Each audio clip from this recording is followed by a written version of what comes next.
really want to build BKBs on anyone but Carl. Like, Cuckoo doesn't want to build one first. He's not going to have one for a while. We saw how long it took last game. Medusa's never want to buy BKB. I hope 23 Savage doesn't fall victim to the same problem that MNZ had. It seems like VPC Dawnbreaker is just like a better Spectre. It's kind of a really strong laning Spectre. Yeah. You're obviously giving up some late game potential, but the difference is that the cooldown is 60 seconds less with your level 1 ultimate. The Haunt is 180 seconds. And then it's more of a defensive spell, I think the Dawnbreaker ultimate is. Okay. Carl, oh my, even with the BKB being popped, he's being chased down here. He's trying to use the movement speed, gets the stun on 1, but not 2. Save.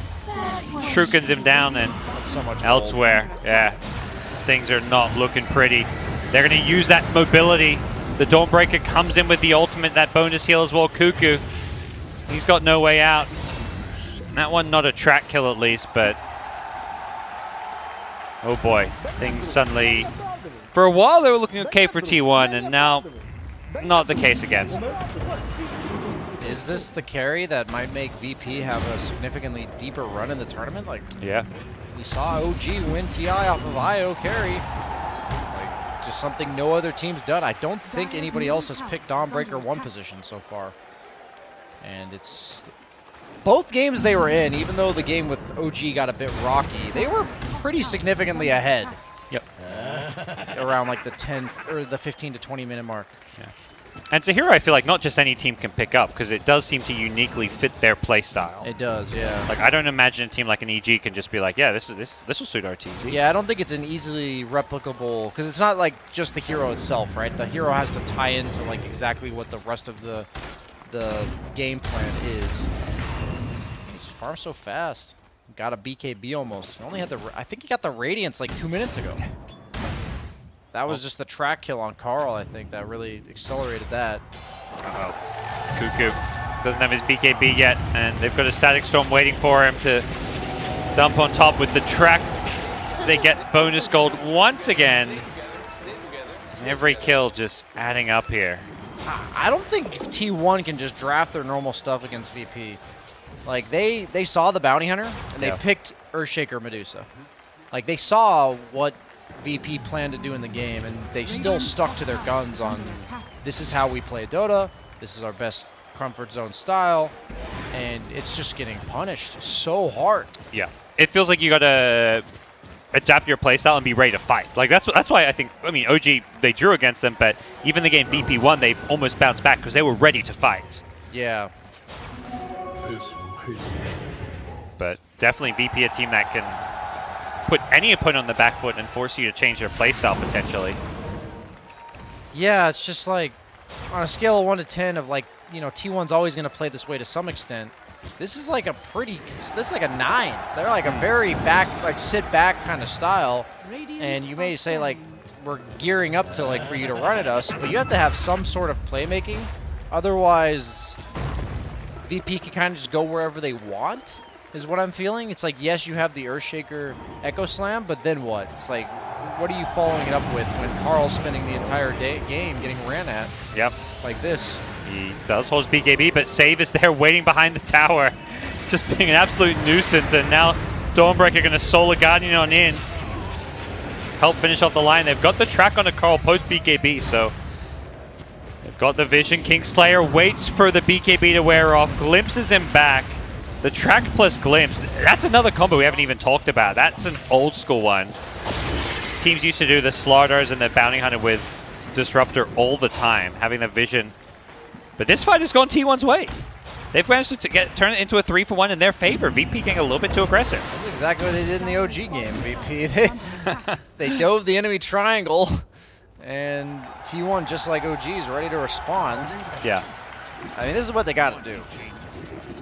The ball is in the court of VP, but it's on T1 to play some defense. See there, it's been a bit of a rough time for 23 Savage. 1 and 5 for him. Carl's Lena game has been on point for the most part. He's hit level 20 and managed to scale pretty well. BKB Crystallis, so he's got the damage output now with the level 20 talent. You definitely have to respect his damage output in these fights, particularly during that BKB. He could be the difference maker, because with the weight of the world on the Medusa's shoulders, I'd say it's going to be a bit tough. Oh, they've found two of the Fissure. The Static Storm looking to turn this one around, but there is a BKB on Cuckoo. DM's tanky, but not tanky enough. They bring down the Veno. That's a huge kill. Not going to find any follow-up kills off of it, but they can now play pretty aggressive on the map with the Veno down.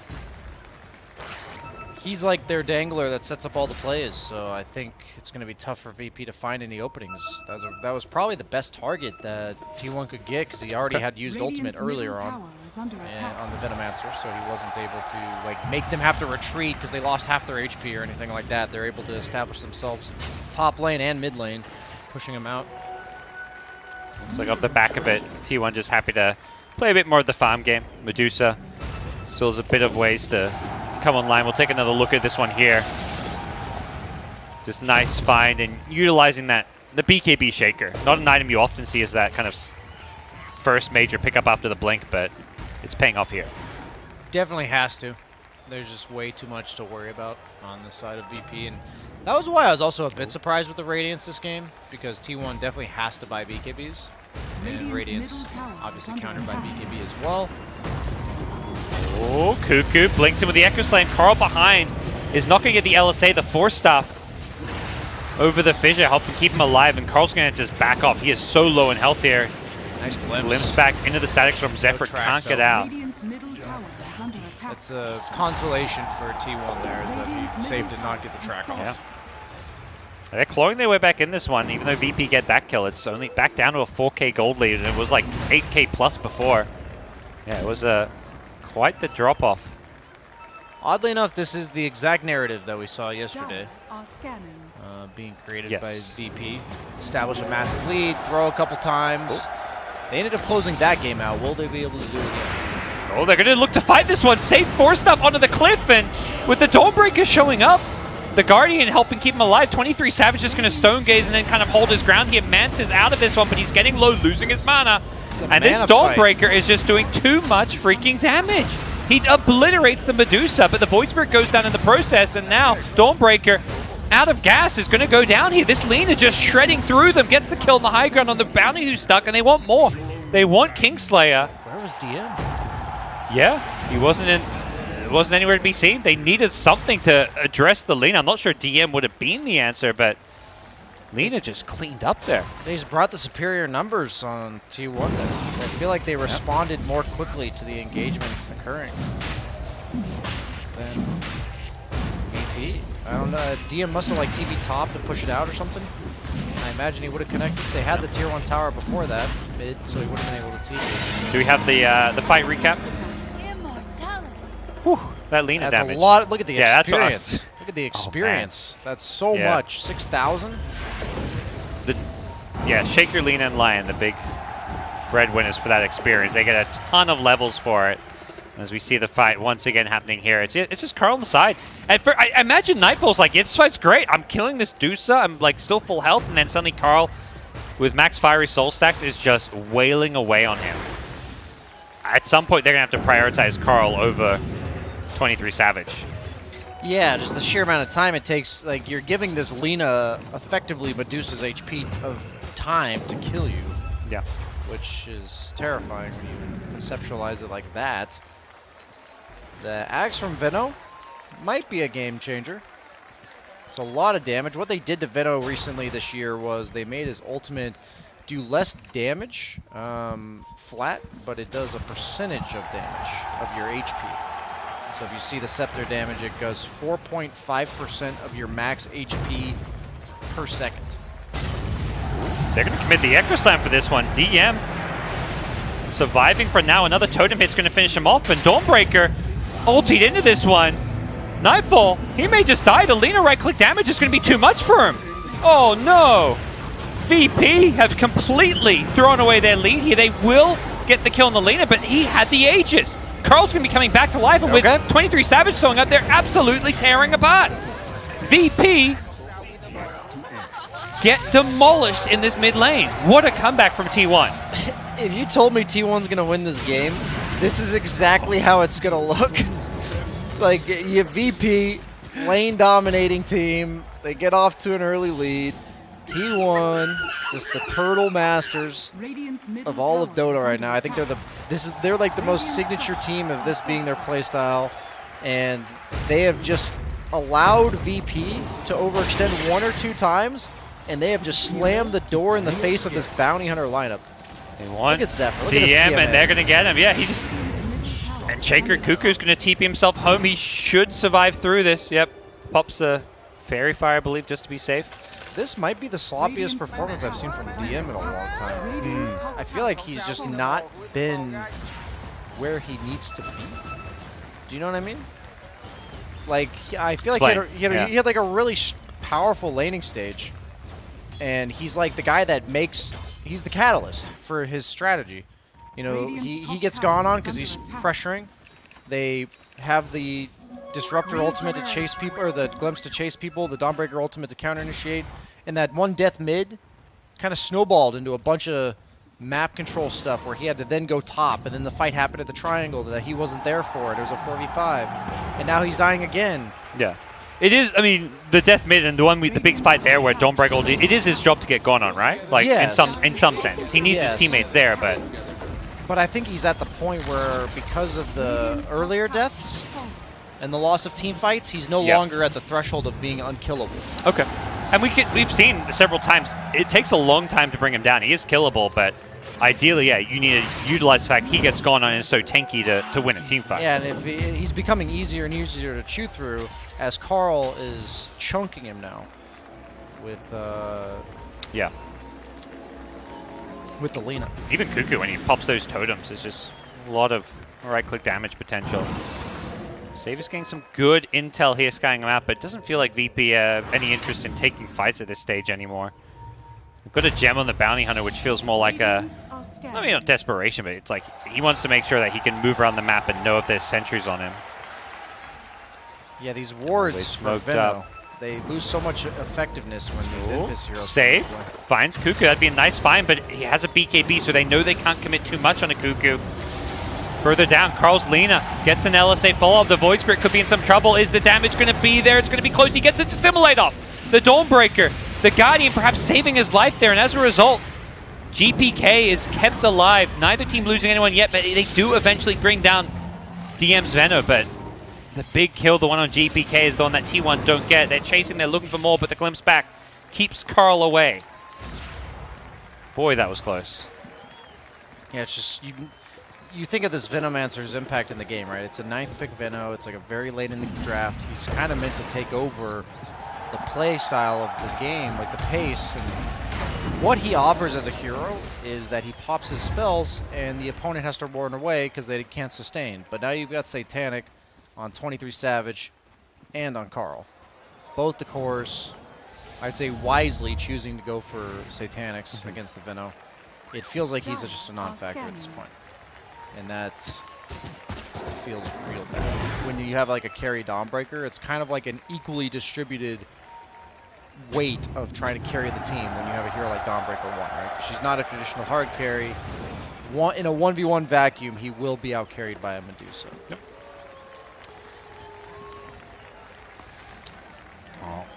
We'll see T1 continue looking to press their advantage. They've got the 10k gold lead now, and with an Ags Weaver, they've got that save potential in a team fight, and VP's draft designed to kind of dominate the early game and snowball, and achieve that, but just didn't quite snowball hard enough. I don't know, what do snowballs mean? Rolling down a cliff.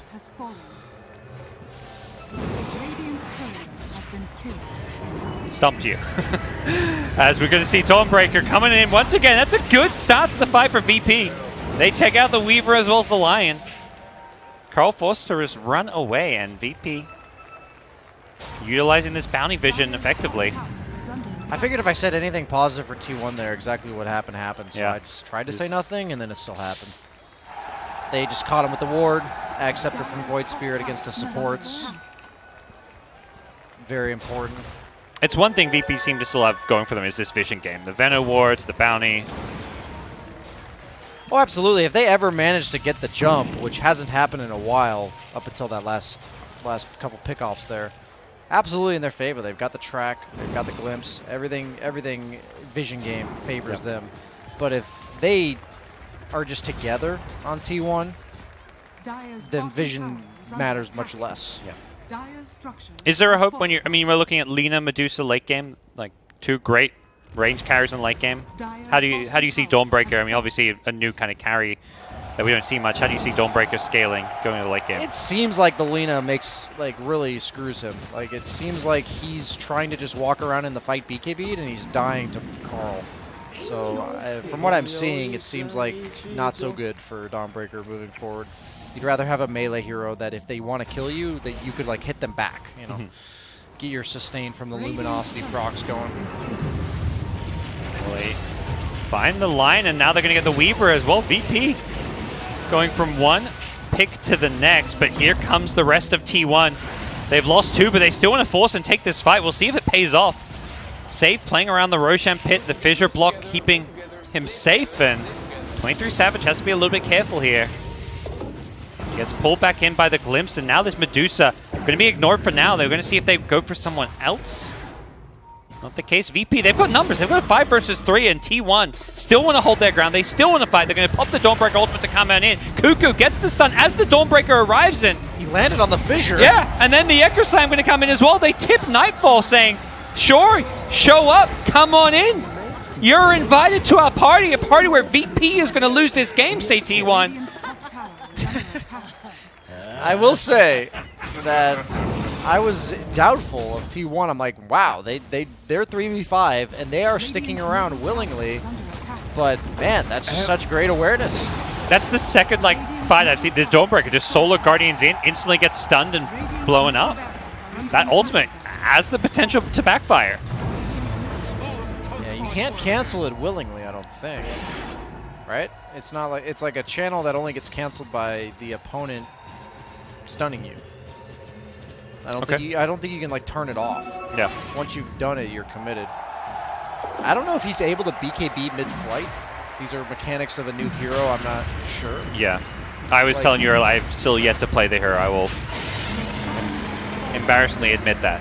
Yeah. I played it once as a support, so I did not have a BKB.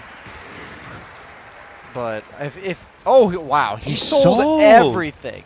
He had a mech and a force staff. Wow, his game is... He thinks they're in that desperate of a situation to buy a sheep. Okay. I like the boldness of it. I'm not scared, bro. You know, odds are still heavily against him. They're down 20k gold, but it really says something about VP's mentality. Like, they see a condition, the win conditions, as we like to call them. And it involves this Scythe of Ice. But T1, I mean, what do? It's Medusa plus an Alina with an Aegis. They didn't even have to give the Aegis to Medusa. Yeah, Carl, HP compared to damage, he's much worse a ratio. You'd rather give him the second life, I think. They'll let this top lane go. They are wrapping around. Virtus Pro looking for that kind of gotcha play. They see 23 Savage. They ignore him. Instead, it's going to be Cuckoo who gets the jump.